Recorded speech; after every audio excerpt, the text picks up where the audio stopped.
Here's an update on Hurricane Sandy. Let's take a look at Sandy here. Becoming a very large storm, still 80 miles per hour.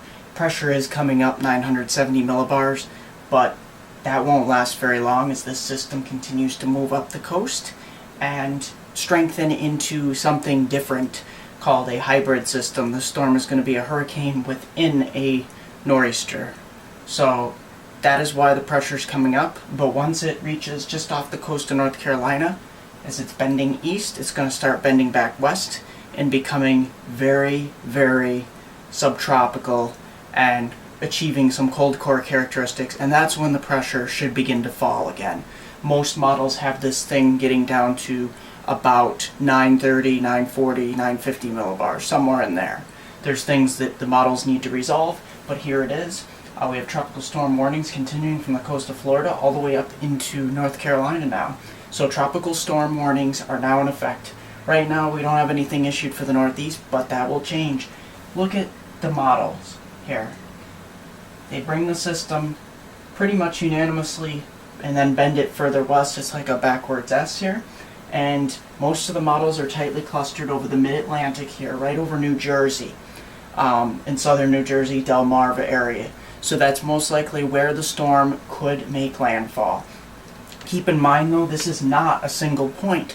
This is very large. Look at the wind radii forecast right off Virginia Beach here. And this is Monday, early Monday.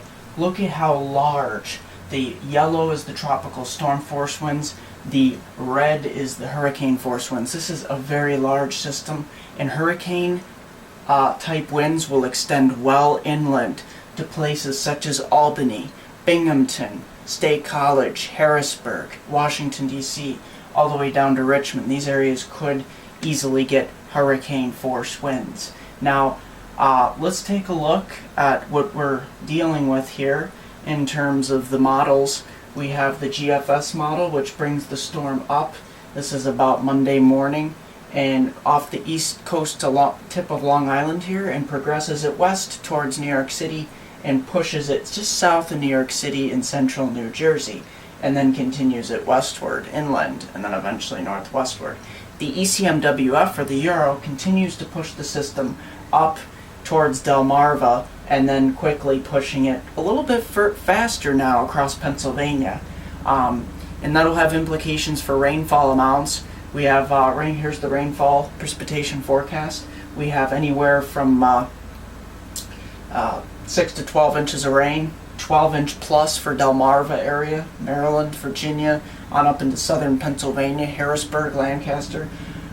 We don't have as much rain forecast now for upstate New York, on the order of 3 to 6 inches of rain. However, this thing does change as the models evolve, so things will have to be fine-tuned. But we do have a swath, and this is through Wednesday morning, of 6 to 12 inches of rain from central PA down to Delmarva in eastern Virginia. So that is something to keep an eye on for the flooding. Everybody in New York, Pennsylvania, southern New England, Virginia, Delmarva, these areas, New Jersey, should all be preparing for this storm and be preparing for the worst. Power outages are a high likelihood with this system as it moves, even as it moves inland. There's going to be a lot of damaging winds. Let's take a look at GFS wind model. Well, here's the system moving up. You can actually see the eye. It's almost like an eye in the middle of the system of calm winds. The system will bend towards the coast and it heads inland, and you can see there's 70 knot winds.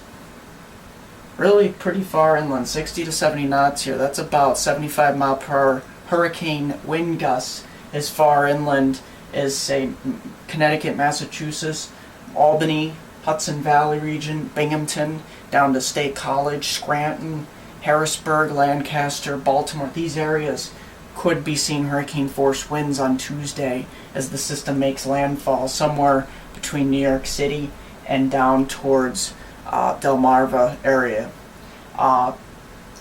As for the rest of the tropics, there's nothing else going on. Nothing else compares to this right now, even across the lower 48. We'll continue to watch this system. Quickly, let's take a look at the satellite picture. It's a very wound up, very large system, and it's heading north. And all models are pretty much in agreement of taking this pressure of this storm, making it one of the lowest pressures possible north of the 40 degree north parallel here. So that's something that will definitely have implications for the northern states here. We've never had a system like this make an impact, take a hard left turn into the northeast. I'm meteorologist Mark Molnar. Visit our website at www.meteomark.com. Like us on Facebook, we're MeteoMark.